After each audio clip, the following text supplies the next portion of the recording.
Vamos abrir a nossa Bíblia em Êxodo, capítulo 12, versos de 1 a 20.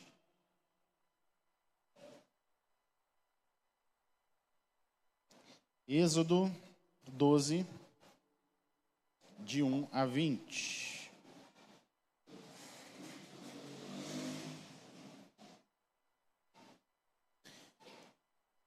Se você recebeu o boletim, saiba que no boletim aí também tem um pedaço dedicado à mensagem, tá bom? Para que você possa prestar atenção na mensagem, fazer aí a perguntinha, que seja um instrumento para a sua devocional, para o seu crescimento, para as suas reflexões, como que você tem entendido os temas que temos proposto. Então é para o seu crescimento espiritual. Então aproveite isso, tá? Guarde, não jogue, não amasse. Use isso com sabedoria para o seu crescimento. Diz assim a palavra do Senhor em Êxodo 12, de 1 a 20. O Senhor disse a Moisés e a Arão no Egito: este deverá ser o primeiro mês do ano para vocês.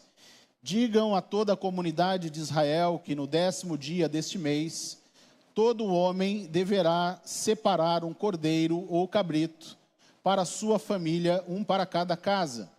Se uma família for pequena demais para um animal inteiro, deve dividi-lo com seu vizinho mais próximo, conforme o número de pessoas e conforme o que cada um puder comer.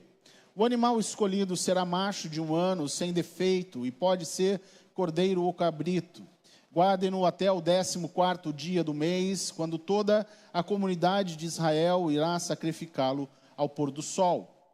Passem então um pouco do sangue nas laterais e nas vigas superiores das portas das casas, nas quais vocês comerão o animal. Naquela mesma noite comerão a carne assada no fogo, com ervas amargas e pão sem fermento. Não comam a carne crua, nem cozida em água, mas assada no fogo, cabeça, pernas e vísceras. Não deixem sobrar nada até pela manhã. Caso isso aconteça, queimem o que restar. Ao comerem, estejam prontos para sair, cinto no lugar, sandália nos pés, cajado na mão. Comam apressadamente, essa é a Páscoa do Senhor. Naquela mesma noite passarei pelo Egito e matarei todos os primogênitos, tanto dos homens como dos animais, e executarei juízo sobre todos os deuses do Egito. Eu sou o Senhor. O sangue será um sinal para indicar as casas em que vocês estiverem. Quando eu vir o sangue, passarei adiante. A praga de destruição não os atingirá quando eu ferir o Egito. Esse dia será um memorial que vocês e todos os seus descendentes celebrarão como festa ao Senhor. Celebrem-no como decreto perpétuo. Durante 7 dias comam pão sem fermento. No primeiro dia tirem de casa o fermento, porque quem comer qualquer coisa fermentada, do 1º ao 7º dia será eliminado de Israel. Convoquem uma reunião santa no 1º dia e outra no 7º. Não façam nenhum trabalho nesses dias, exceto da preparação da comida para todos. Isso é só o que poderão fazer.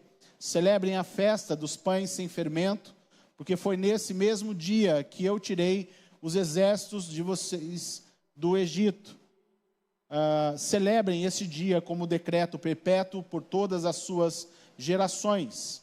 No 1º mês, comam pão sem fermento, desde o entardecer, do 14º dia até o entardecer do 21º.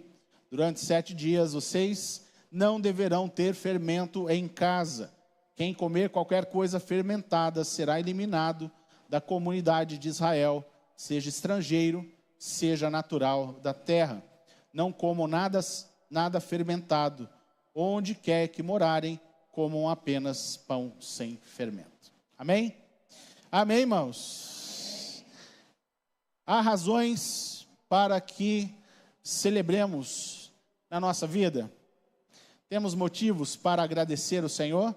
Essa foi a pergunta que eu fiz de manhã. Tivemos aqui um tempo excelente, uma mesa farta, uma não, né? Tinha uma mesa grande, mais 3, mais uma só de bebida, né? Bebida, tá bom, é chá, café,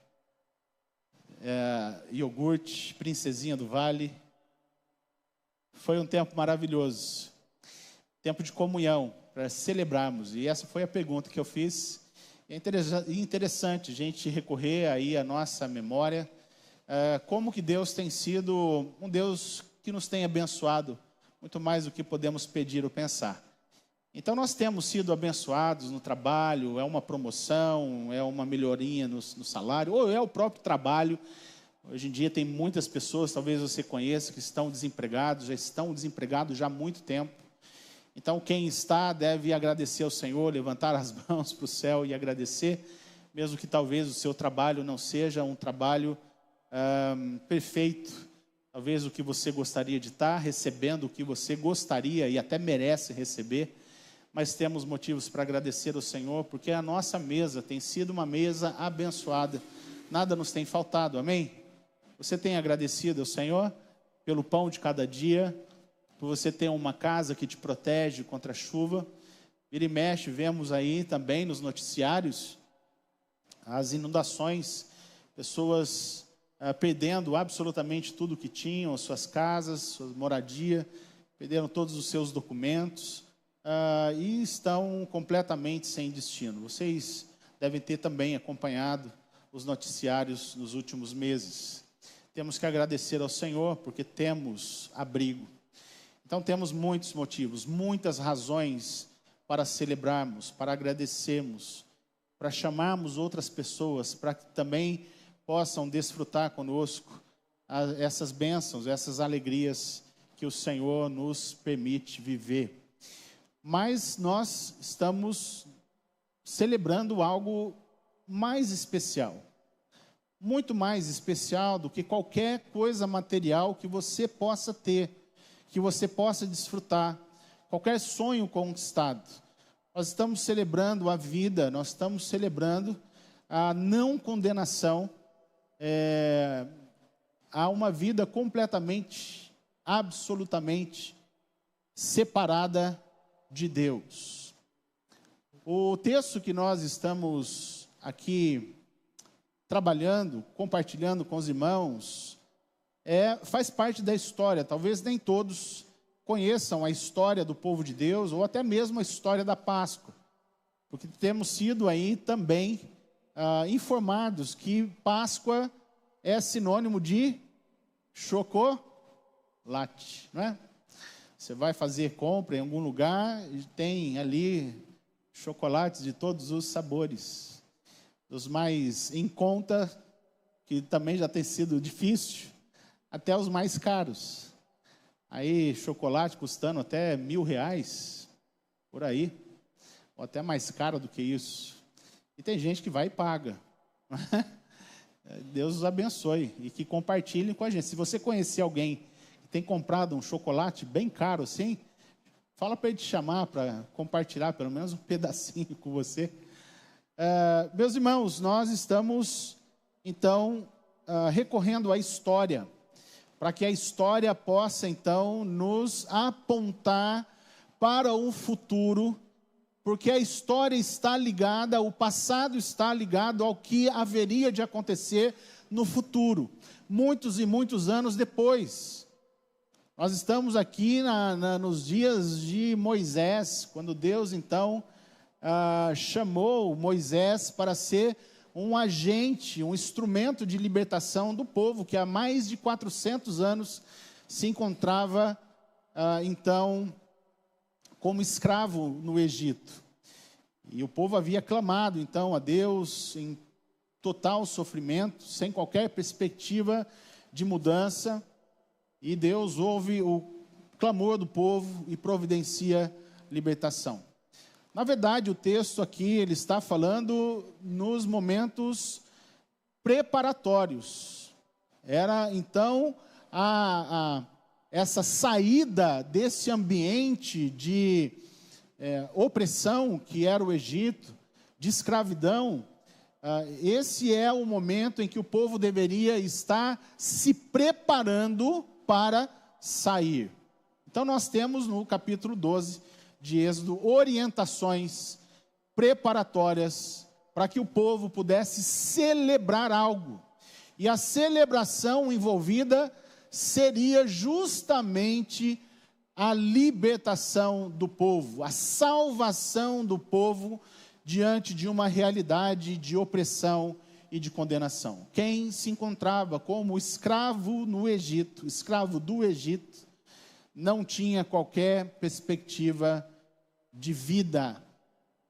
O pai escravo, o filho escravo, o neto escravo, e assim vai geração após geração de escravos sem que tivessem qualquer consciência de que eles eram um povo.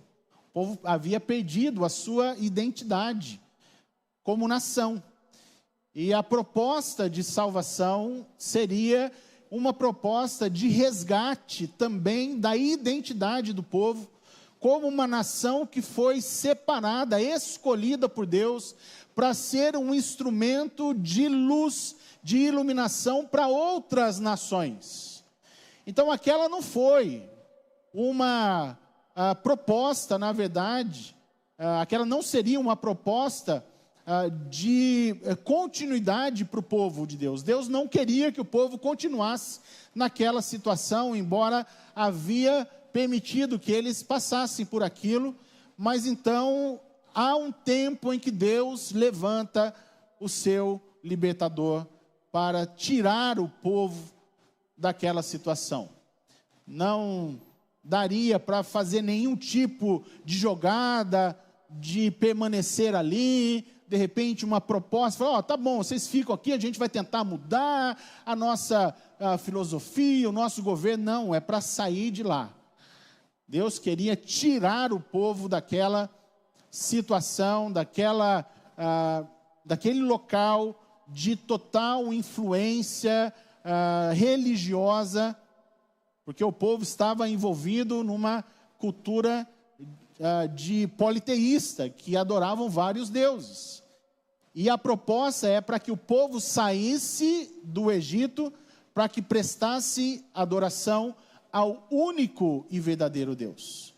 Como é que nós podemos prestar culto ao único e verdadeiro Deus dentro de um ambiente que crê em vários deuses? Isso é um ponto importante, para que vá-se então compreendendo quem Deus é, como que Deus se manifesta ao seu povo, e como Ele tenta de fato fazer com que o seu povo entenda que não há ninguém como Ele, ninguém que possa se comparar com Ele, em poder, em pessoalidade. Isso também é um ponto importante, característico de Deus. Deus é um Deus que se envolve pessoalmente com o seu povo, fala com o seu povo, se relaciona com o seu povo, diferente de qualquer outro que possa ser por aí adorado. E a pergunta que também nós precisamos fazer de forma inicial diz respeito ao momento em que o povo então vivia. Será que em momentos de sofrimento, de opressão, será que ainda nós podemos encontrar razões para celebrar? Traga aí à sua memória um momento difícil que você está talvez passando ou já passou, e como que na verdade você reagiu nesse tempo, nesse momento. Será que você agradeceu a Deus? Celebrou a Deus por estar enfrentando um momento de adversidade? Na verdade, isso não é uma reação natural do ser humano, não é verdade? Porque quando a gente está sofrendo, a gente não canta louvores, naturalmente falando. A gente tem dificuldade para entender que Deus tem um propósito enquanto Ele permite o sofrimento. Enquanto nós estamos ali passando um momento de perda, de abalo emocional, alguém na nossa família sofreu um acidente, ou perdemos um ente querido, perdeu-se um emprego, está passando por problemas de saúde. Aonde que nós, racionalmente, podemos desses eventos tirar motivos para celebrar? Será que conseguimos ver Deus no sofrimento? Quando as coisas não acontecem do jeito que a gente espera? O que pode levar cada um de nós a celebrarmos, mesmo em situações difíceis? São perguntas importantes que nós precisamos fazer para o texto. Porque é nesse texto que nós precisamos entender que Deus está presente com o seu povo. Deus não fechou os seus olhos, Deus não tampou os seus ouvidos ao clamor do povo, mas no momento certo Ele se levantou, ou Ele levantou alguém para ser o seu instrumento de libertação. E a proposta é para trazer uma nova história, para levar o povo a um lugar onde eles vão poder se reestruturar em todos os sentidos. A proposta é trazer de novo a esperança de que se está onde Deus quer que estejamos. Não mais oprimidos, não mais como escravos do pecado, mas livres para poder servirmos aquele que nos criou para si. E ainda que a gente tenha se rebelado contra Ele, caminhado por caminhos que desagradam a Ele, o Senhor nos dá uma oportunidade para que retornemos à presença dEle. É isso que Deus espera da gente. Que a gente não se acomode numa situação que vá a cada dia nos escravizando cada vez mais. E o que nós temos visto por aí são pessoas que continuam vivendo como escravas. É essa a sua percepção? Escravas do dinheiro, tem gente por aí? Vivem por isso, morrem por conta disso. Vivem para si, para os seus prazeres, para os seus deleites, para a realização dos seus projetos pessoais, e vão deixando Deus completamente de lado.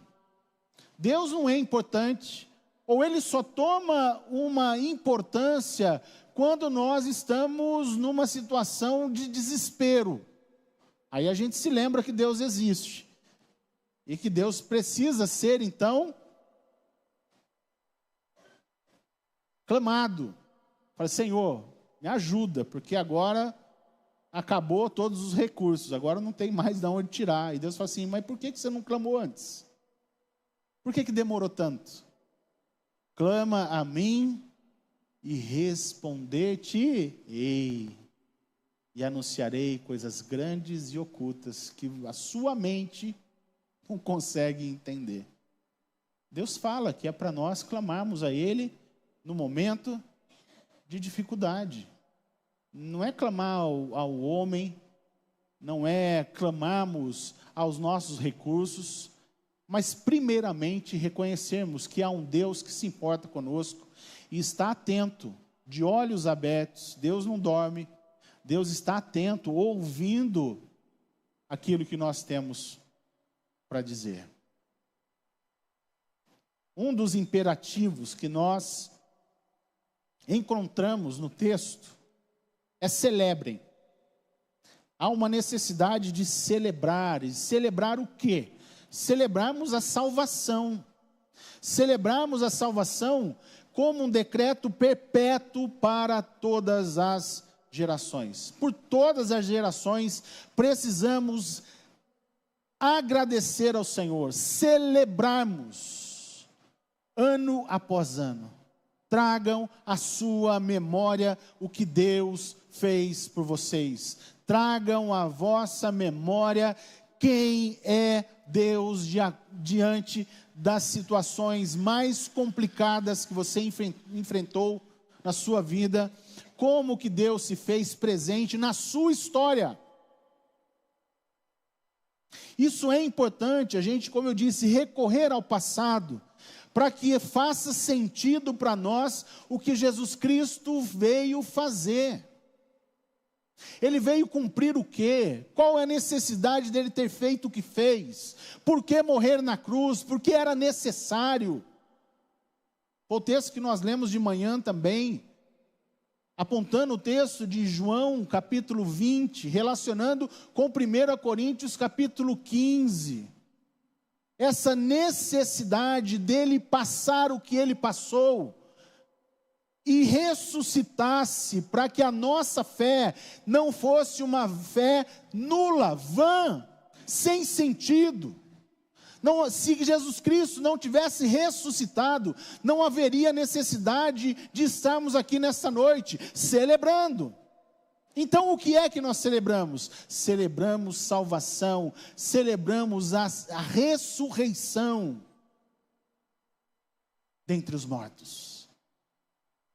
Celebramos Jesus Cristo morrendo na cruz, para que eu e você não precisássemos estar naquela cruz. E quando Ele ressuscitou, há necessidade de celebrarmos, porque a ressurreição é promessa de vida eterna para quem já morreu para si mesmo. Então há sim uma necessidade de morrermos, mas morrermos para a gente. É tirarmos os holofotes da gente, como se a gente fosse o centro de tudo, que eu preciso de qualquer forma buscar a realização para a minha vida, eu preciso ser feliz, não importa o preço que isso cobre. Não, é colocar os holofotes em Jesus Cristo, é se esconder atrás da cruz de Cristo, e saber que sem Ele, nós não estaríamos aqui, e não teríamos qualquer esperança futura. O que faz com que você não tenha medo da morte é saber que Jesus Cristo veio pagar o preço. Ele veio por meio da sua ressurreição vencer a morte. Isso é algo fantástico. Quando ele morre, os outros aplaudiram. Ei, acabamos com aquele que estava roubando da gente a atenção. Os líderes religiosos. Mas quando eles então vão depois ver o túmulo, a pedra havia sido retirada. Não foram homens que retiraram, mas o anjo. E aí quando foram visitar as mulheres, foram visitar, vocês estão procurando quem? Aquele que vocês procuram não está aqui, por quê? Ressuscitou, cumpriu-se a profecia. Era necessário que Jesus Cristo ressuscitasse, para que aqueles que nele confiam, venham também a ter esperança da vida eterna. Certeza disso. Aquele que crê em Jesus Cristo, tem certeza da sua salvação.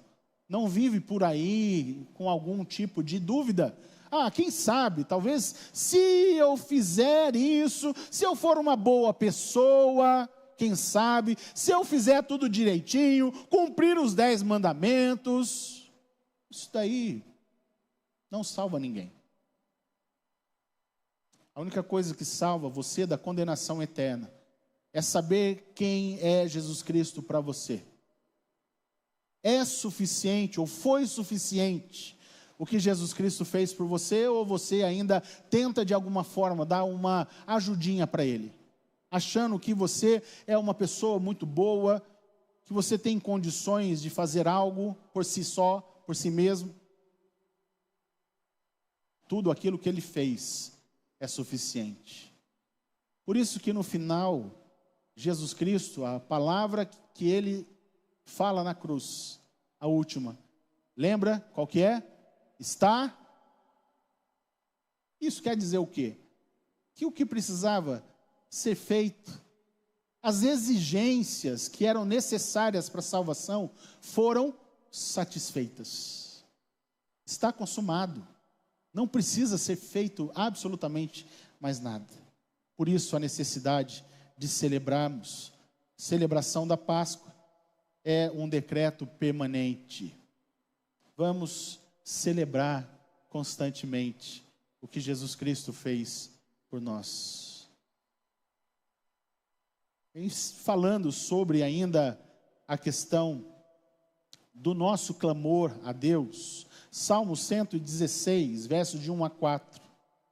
O salmista justamente reconhece o que Deus fez em favor dele.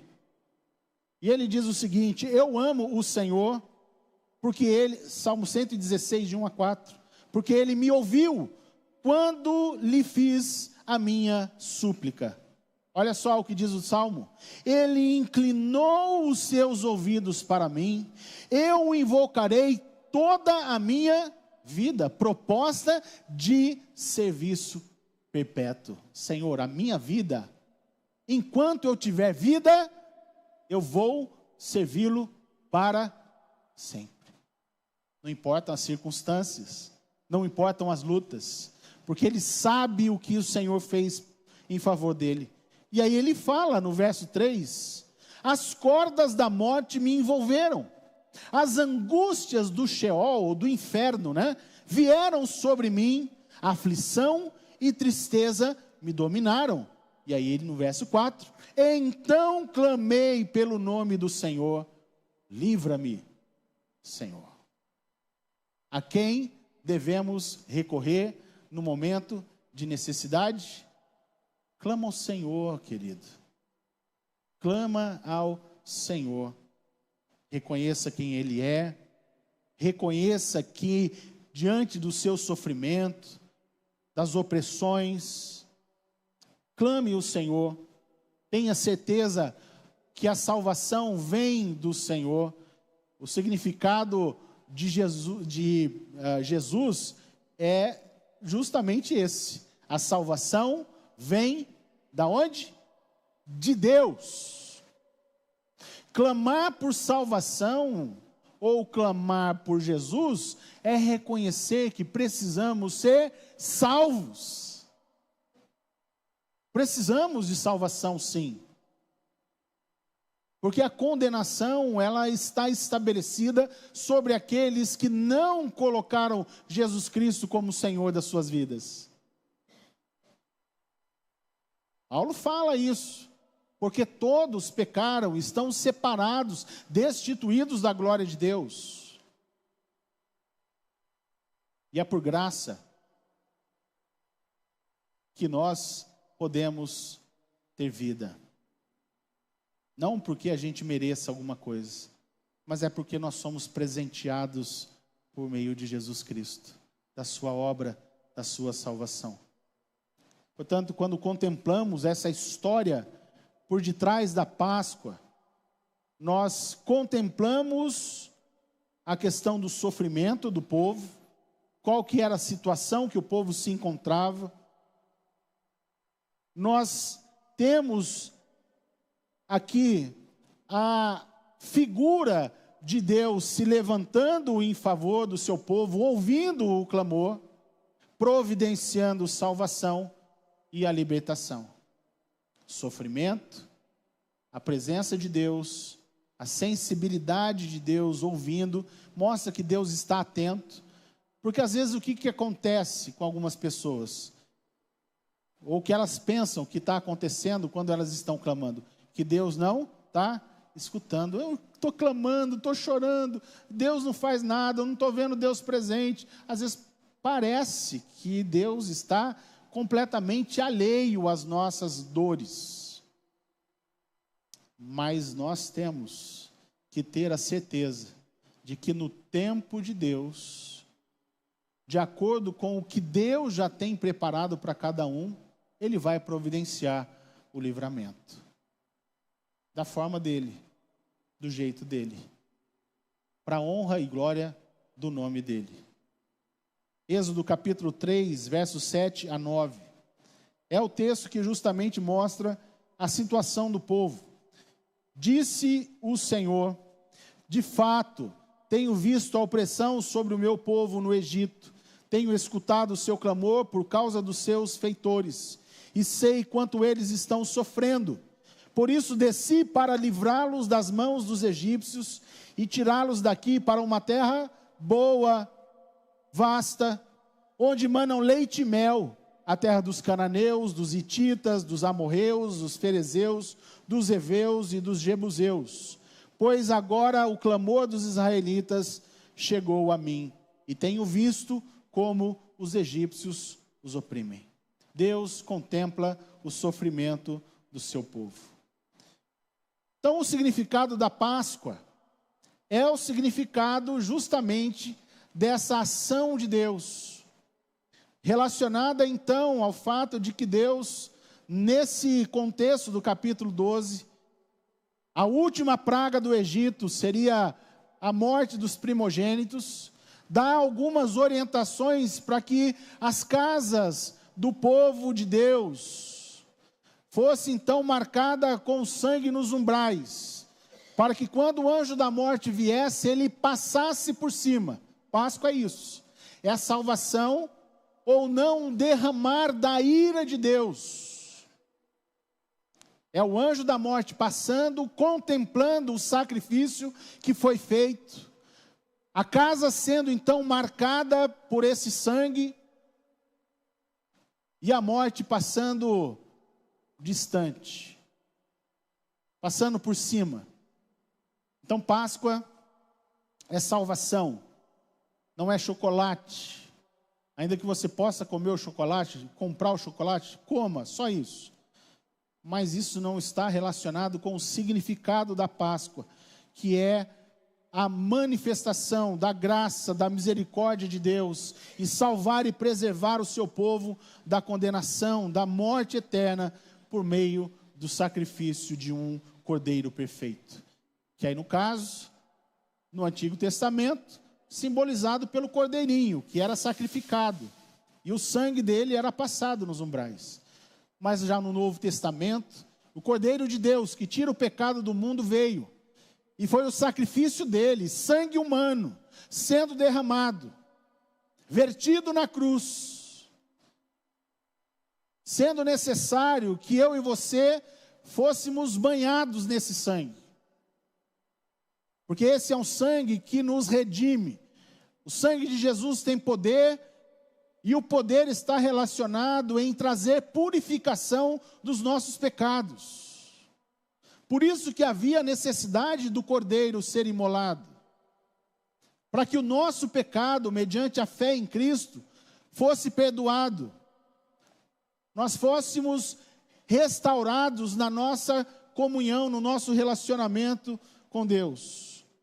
Tito, capítulo 2, verso 11, 1 de Pedro 2, 24, fala justamente sobre o amor de Deus sendo revelado por meio de Jesus Cristo, e aquilo que Ele fez por nós.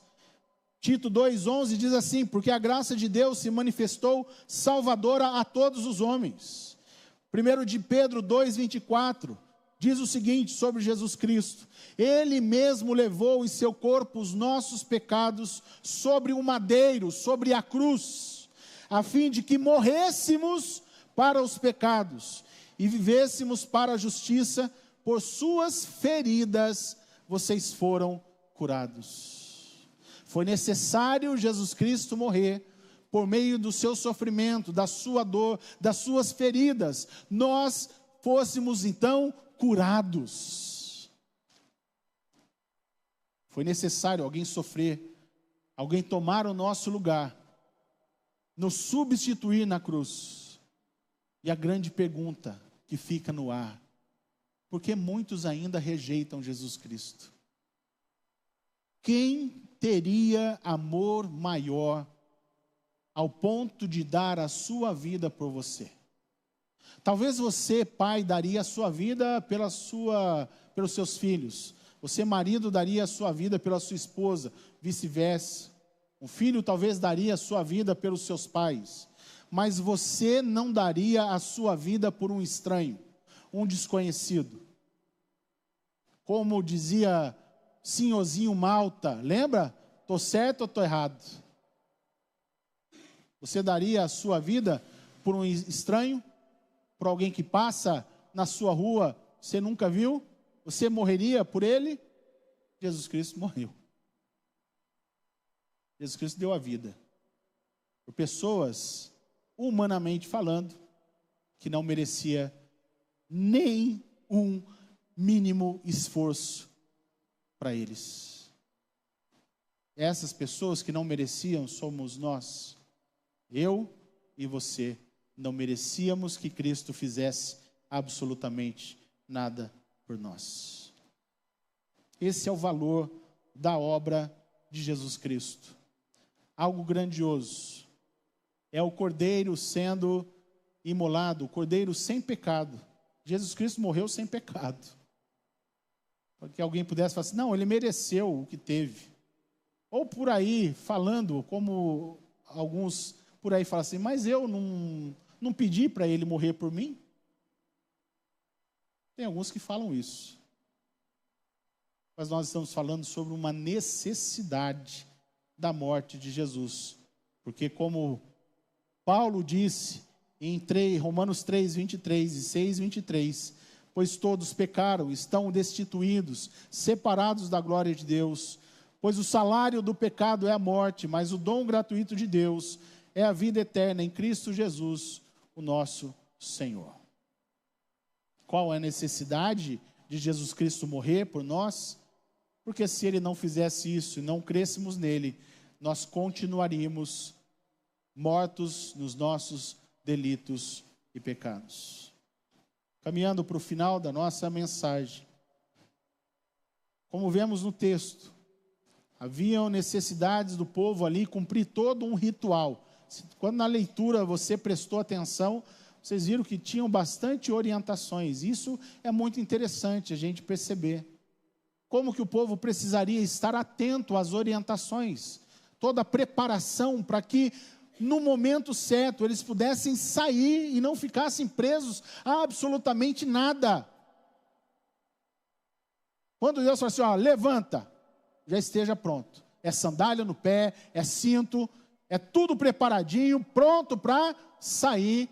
Essa é a Páscoa. Já comeram, já estão de barriga cheia, tudo direitinho, na hora certa. Não dá para ficar, deixa eu correr atrás, deixa eu ver se eu esqueci alguma coisa. Não, é para estar preparado. Sabia que você precisa estar preparado para quando Jesus Cristo vier? Não há como se preparar quando a trombeta soar. Quando a trombeta soar, meu querido, vai ser tarde demais. Para alguns vai ser momento de alegria, porque o Salvador chegou. Para outros vai ser um momento de desespero, porque rejeitaram o Salvador para suas vidas. Estejam prontos. Também destacamos aqui a ação de Deus. O que mais se destaca no texto é justamente a ação de Deus em desejar preservar o seu povo, salvar o seu povo do juízo e do sofrimento perpétuo. É justamente o que diz Êxodo 3:8, a parte B, quando diz o texto aqui, por isso desci para livrá-los das mãos dos egípcios e tirá-los daqui para uma terra boa e vasta, onde mana leite e mel. Por isso que ele faz o que faz. Porque ele deseja salvar e resgatar aquele que havia se perdido. Estejam vigilantes. Segundo de Pedro, é o último texto que eu gostaria de citar aos irmãos. Segundo de Pedro 3, 8 a 10.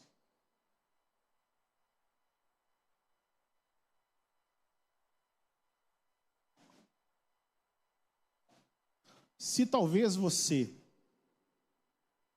fique pensando que Jesus está demorando demais, que ele já falou que se Jesus, né, como ele disse, eu vou voltar, né, eu vou voltar.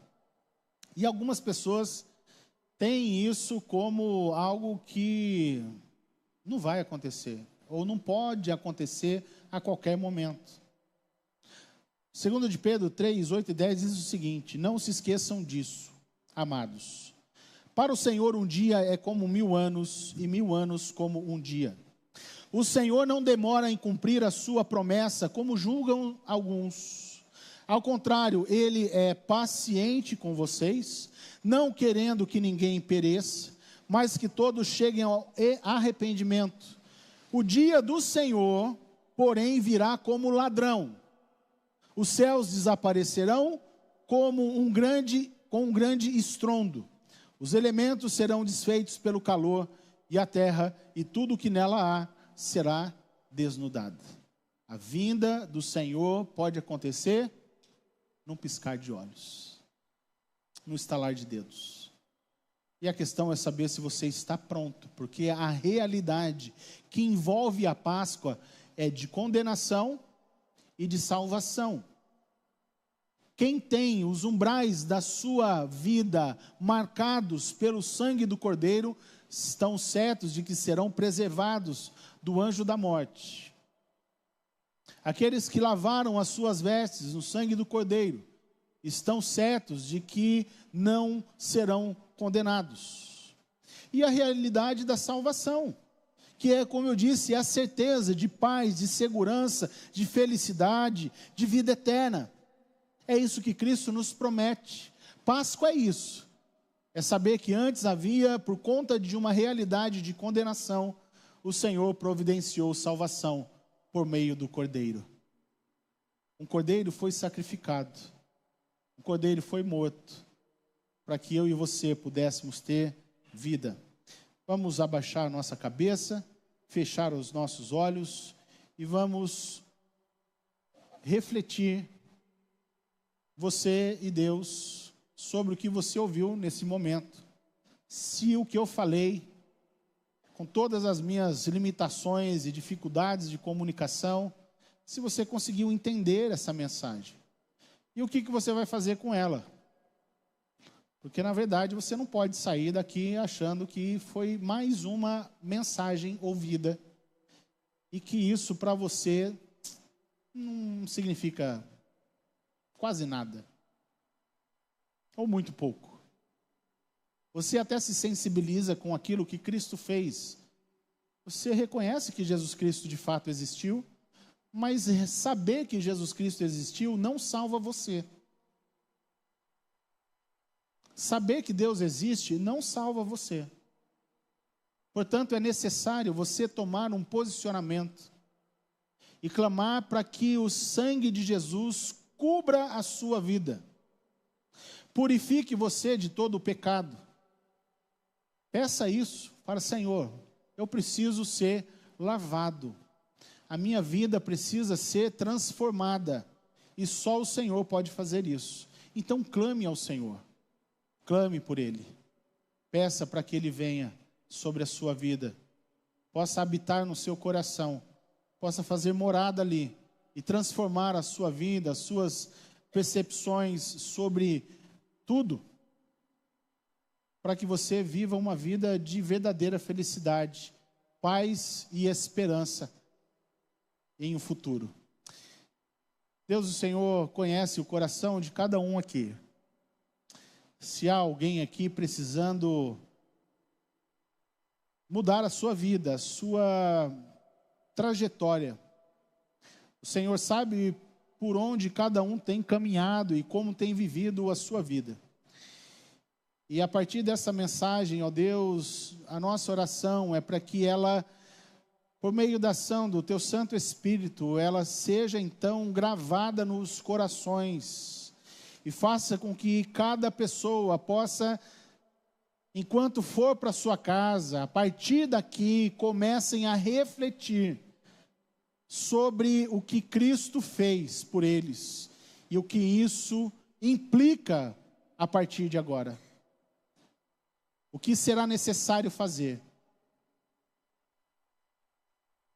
Portanto, ó Deus, que hajam corações sendo colocados diante do Senhor em total submissão, em clamor para que o Senhor lhes conceda uma nova vida, uma vida eterna. A esperança necessária de que a morte não é a última que dá a palavra, porque o Senhor, por meio da ressurreição dos mortos, é aquele que dá a última palavra, e dizendo que a morte não tem poder, porque o Senhor é a ressurreição e a vida. Quem crê no Senhor, ainda que morra, viverá. E nós cremos e proclamamos essa mensagem, e que cada um aqui reflita sobre isso nesta noite.